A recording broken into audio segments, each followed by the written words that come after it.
Hey friends, welcome or welcome back. It's Laura with Laura B Floss Tube. I'm so glad you joined me today. Thank you so much for following along in this video series that I'm doing on the Christmas tree quilt. As you can see behind me, I have made some progress. I am super excited about where I'm at with this. I just wanted to share the next few tips and tricks that I have for you and the next steps that I'm going to be taking to get this quilt top together. As you possibly can see, I have most of the shapes secured onto the background fabrics that are on the original segments that I wanted them to start with.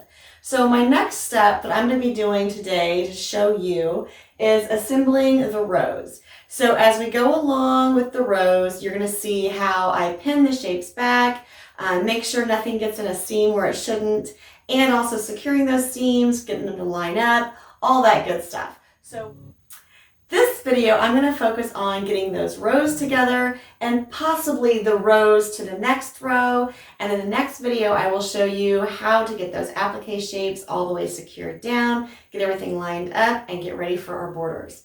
So without further ado, we're going to grab us some blocks, head to the sewing machine, and get stitching. Okay, so we're sitting over here at the sewing machine, and I have my blocks laid out here beside my sewing machine. I grabbed all the blocks for row 3. So what I'm going to do is I'm going to swing you down and I'll show you how that I'm going to pin those pieces together and make sure nothing gets in the way when I'm stitching. Now remember, I labeled all of my pieces. So I know this is row 3 block 1, and this is really going to come in handy for me now because I don't have to keep track of what's what, right? I already know because it's labeled. Now this is row 3 block 2 and 3. And I don't have any shapes that are hanging over the edge. So these will just be a simple stitch together and continue on. So let me get this label off of here. I do like to remove my labels at this point, just because as long as I know this is row 3, I don't really care as long as I'm stitching it on. I don't, after I stitch this line, I don't need to know that this is block 2 and 3 anymore because I'll know. So I'm just going to go ahead and flip these, and I'm going to make it easy on myself, and I'm going to put the single square on top.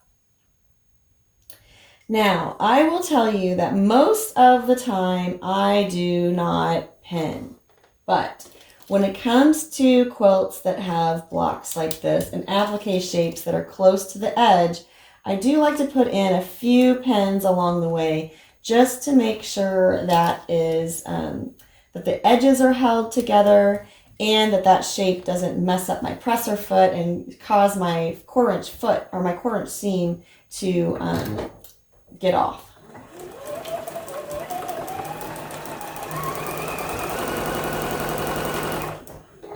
When I get close to that pin, I'll remove it.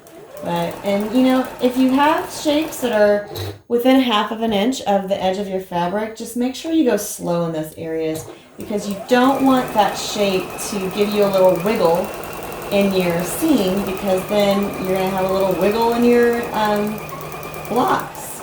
So that's not good. All right, so that went well. And that's laid out here. So those are together really good. Now, this next section that I'm going to put together, that's block 4 and 5 of row 3. I definitely have some shapes that are hanging off. So the first thing I'm going to do, remember when I stitched these on, and I showed you this in the last video, when I'm stitching these blocks on and they're close to an edge, you don't want to stitch your applique pieces all the way to the edge. I left probably about 1 inch here. So I'm just going to flip this back and pin it down. So that is not going to cause me any problems when I'm stitching that seam. Same thing with this one. Now I don't have to worry about this hanging off this lower edge because I'm not sewing anything down here. I'm just sewing this edge right here. The other thing I like to do is make sure that my pin head is the furthest away from the edge that I'm going to be sewing as possible, because I don't want this pin head to cause a little bump here to make my presser foot wiggle if I happen to get too close to it. Again, I'm going to remove my label.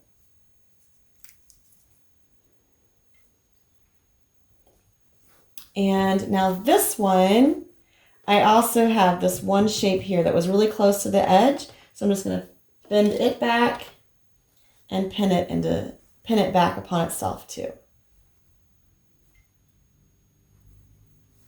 All right, so this is block 1 through 3. This is 4 and 5. So 4 and 5 are going to flip right over here. And I am going to pin those edges. Remember, just because I have a bunch of those applique shapes that are so close to the edge, I don't want anybody wiggling when they shouldn't be. I like to start with a pin at the top and the bottom of my seam. So let me get those in place. And I am using the Quilter Select glass head pins. They come in a magnetic case. I really, really like them. And then right here in the middle, it's trying to pull on me. So I'm just going to give that a little extra attention and put a few pins in here. I don't want those seams to be off. And this is what's nice when you're pinning on the top and the bottom. Then when you're pinning in the middle, you can just kind of give it a little pop or a little tug and get that to line up nicely. Okay, so you'll see. And I am not a pinner, you guys, but when it comes to this, those pins are going in. I go ahead and put my presser foot down, take a little stitch.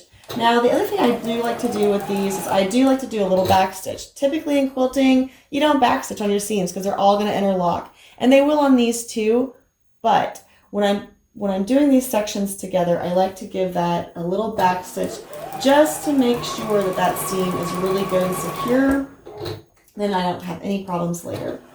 And my pins are helping keep everything in place, keep those edges of the fabric together the way they should be.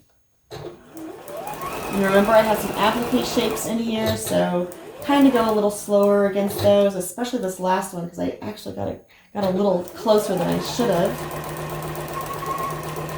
So just kind of keep your hand there, keep that seam going straight. If it does happen to wiggle, you of course can just go back and just sew that section just a little bit. I'm going to check that. I actually do have a little wiggle. I don't know if you can see that right here, but I do have a little wiggle. So I'm going to go back and just go in that little section.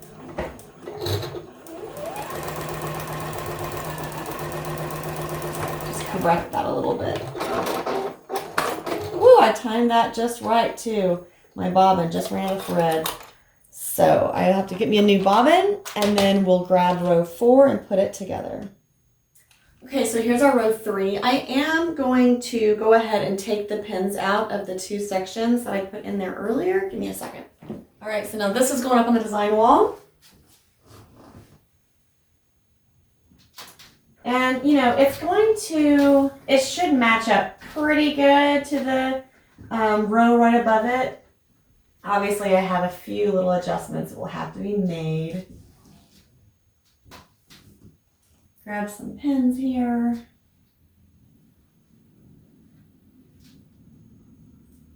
Now, this design wall, you know, obviously it will hold your fabric, but when I have that extra weight of the applique shapes, that's when I go ahead and add a few little pins. Not to mention, I kind of get in the closet sometimes, so if I happen to not be done with this before I need it in the closet, it will hold it on there for me. I dropped that pin, which I'll find in a minute. All right, so you can see how this is starting to come together. So you can see how this is starting to come together. I have my first 3 rows that are sewn, the 5 blocks across. And so I will start continuing down the quilt. I'm going to go ahead and do row 4, just so we can have a few more examples. Actually, row 4 is going to be pretty simple. There's nothing that overlaps anywhere. So that's going to be a straightforward row. So we'll get that stitched together really quickly. Now, when I take this off the design wall, remember I have all of these pieces labeled. The sections are labeled. So I really don't have to worry too much about what order I take them off, as long as I pay attention to my labels when I get to the sewing machine.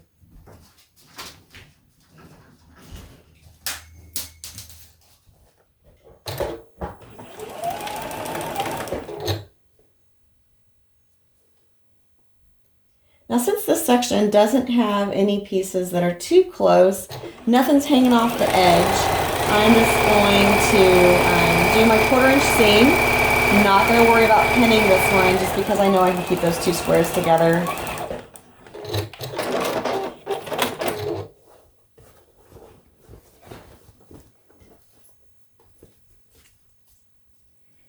Now, if you remember, when we put these labels on our pieces, we also made sure we always put them in the top left corner. So that way I know which is my top at all times. Sometimes I get confused when I start switching things around and flipping them around to the sewing machine. I'm like, oh shoot, is this the top or the bottom?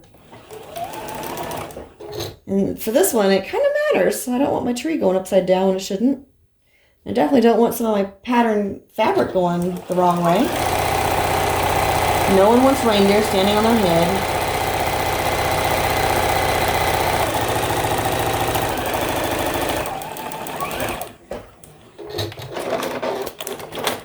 That's it for row 4. I'll put it back up on the design wall and grab row 5. Row 5 is here at the sewing machine, and it definitely does have a few pieces that overlap. So again, we're going to take those and pin those back on itself on the block, just so they don't get stuck in that seam. Don't want to pull the fabric too much, but we definitely want to pin those back. Remove that label so it doesn't get stuck in the seam either. And then this will go to the first 3 blocks. And I'm going to put these so the shapes that are overlapping are on the top. I've just kind of had better luck when I did that. Kind of helps me see where the fabric is a little better and helps me know when I need to slow down too. Again, I'm going to pin at the beginning and the ending of that seam so I can kind of pull it a little bit, line that up. And since there are so many shapes overlapping on this seam, I'm going to put in quite a few pins just to make sure nothing shifts on me. Those edges sometimes, if you have your applique shapes close to the edge like this, those edges of your fabric like to move around on you a little bit.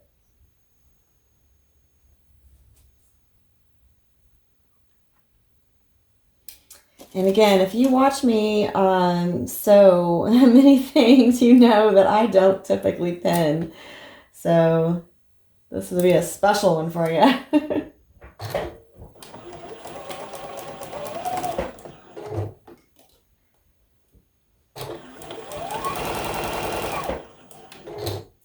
I'm adjusting my speed down because I know me well enough to know that I don't always slow down even when I'm telling myself to.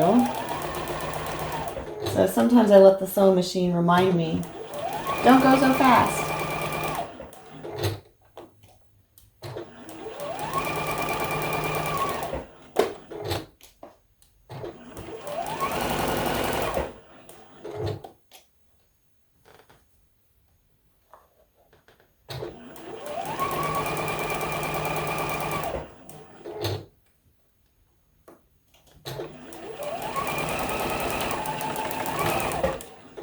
All right, now we have row 5 together, so we just have row 6 and 7 to put together. And if you remember when we were building our tree, row 6 and 7 are actually sewn together already in kind of like squares. So I just have one seam left to do on that last row, and then all of our rows for the tree are together, so we can start assembling rows to one another. This is row 6 and 7. And this is block 5 for both those rows. So this one has one that I need to pin back.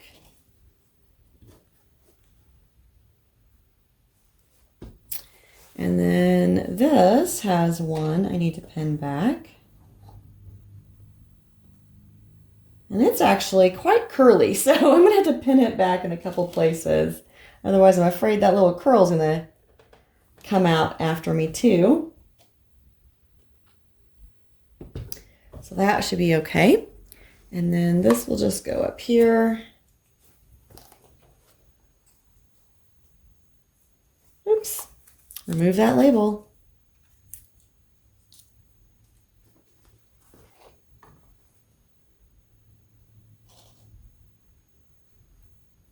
Pen at the beginning, pen at the end, the seam. Now this one, since it goes over 2 blocks, I'm also going to pin right here where these seams nest together, because I want those blocks to match up. And then I can put a couple pins in down here and a couple pins in that top block.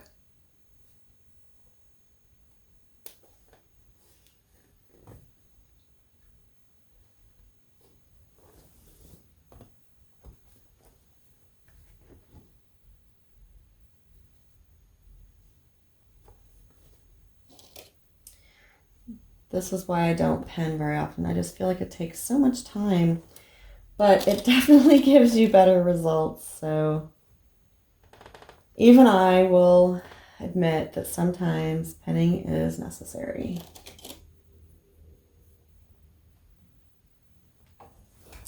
All right.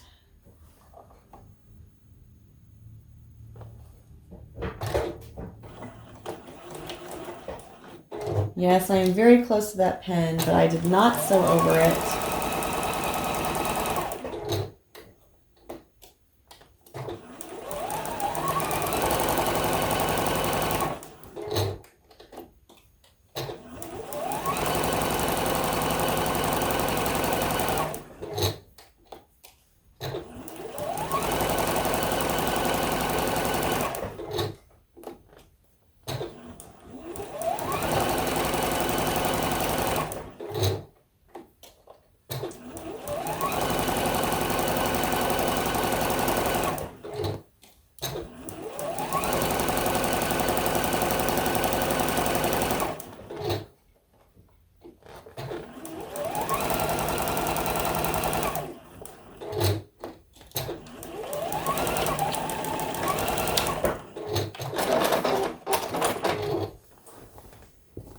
All right, let's put this last piece up on the design wall and let's see what we got. For the most part, this looks great. There is one issue, and I'm not even really sure how it happened, but it's gonna have to be fixed before I can do the next step of putting the rows together. Right here between row 3 and 4, these 2 little guys are overlapping, and I'm not really sure what happened there. But I refer to the pattern, and it's this little guy right here, which makes sense because this is a directional fabric. I'm going to move you a little closer so you can see what I'm talking about better. All right, so this little guy, these 2 little guys right here, this fabric is directional, and this one really isn't. So this one is in the right place. This one is not. I don't know how I did that, but it's wrong. So I have some ripping to do. I'm basically going to remove this scallop piece of my tree and reposition it and sew it on, and then we'll start doing rows. So I'm going to end the video with this today, and just until next time, just know the next video will be sewing the rows together, because I have some ripping to do, and I'm not really looking forward to that. But it needs to be done so we can assemble our tree. But other than that, this is coming together really well. Let's pan back out so we can see a better picture of this. So yeah, I know you can't see the whole tree, but for the most part, woohoo, woohoo, right? This is looking really good. I'm super excited about it. So I've had a few comments, and I understand and I agree that some of my background fabrics, a couple of them, are really busy, and it kind of takes away from the tree design itself, but I'm okay with that. I like lots of patterns, and that green does still pop off. Like right now, you have no issue seeing the tree, right? So I know that like when I'm like really up close looking at this one section, it might be hard to see the green for the background, but when you pan out, you don't have that issue anymore. So I know when this quilt top comes together, especially when I add in my extra borders and things like that, you're not going to have a problem seeing the tree design on the background. So I'm not too concerned about that, but I wanted to address it because I know a few people have said something to me about why didn't you use a solid background? And hey, if you want more of a contrast, then you obviously need to use a solid background or solid shapes. One of the two will help that. I like lots of patterns and I wanted to use a bunch of Christmas fabrics, so that's what I chose to do. All right, so I have some ripping to do, and then the next video I will show sewing the rows together and appliquing those shapes across the rows. And then the next video will be the borders, and then the next video will be the quilting, and the next video will be the finishing, and then the grand reveal of it hanging on the wall. So I'm looking forward to this. It is finally wrapping up. I can't believe I've gotten this far. To be quite honest with you, there have been a few times and I'm just like, whew, this was a lot to take on. How am I going to get this done? But I sat down yesterday and today and started appliquing some of the background or some of the shapes onto the background. And I was like, holy cow, this is coming together. So yeah, stay tuned to the next video when we start assembling the rows together into the entire center of my quilt top. Thank you so much for joining me. I appreciate you liking and subscribing. Please continue sharing out the videos. Liking and subscribing also help. And I love that word of mouth is getting out. I'm getting a lot of new traffic to my channel, so I know that someone out there is talking, and I appreciate that immensely. Thank you again for coming with me on this journey of making the Christmas tree quilt. If you remember, we have lots of buttons to add on here too, because this will be for an ornament display at Christmas time this year. So I'm super excited to get that together and get that done. So yeah, I love it. But hey, I hope that this has inspired you. I hope you have picked up a couple tips and tricks today in this video or other videos in this series. And I really, really hope that you are finding some time to create and think outside the box and try something new, because that is what keeps us energized and excited about crafting. And I hope you can find that in your world. So until next time, happy stitching.